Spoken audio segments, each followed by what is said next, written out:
Historiquement, c'est des campagnes qui décollent dans une période qui correspond à peu près au nombre de semaines dans lequel on est avant la date du 9 juin. On sent que les choses vont s'accélérer. On a des révélations de listes.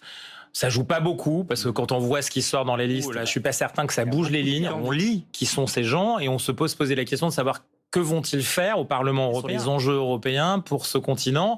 Et là, on peut se poser des questions. Il y a aussi des gens qu'on voit depuis de très nombreuses années. Il n'y a pas beaucoup de renouvellement dans certains. Je pense au LR en particulier, où ça fait même débat à l'intérieur du parti. C'est pas de nature, ça a mobilisé les jeunes ni les gens. Bon, par contre, ce qui peut se passer, c'est que malgré tout, on aura une intensification de la campagne où chaque force politique va se coter. Donc là où je pense qu'il y a un espace positif de mobilisation, c'est qu'on sent bien que chacun essaie de faire le plein de son marché en ce moment.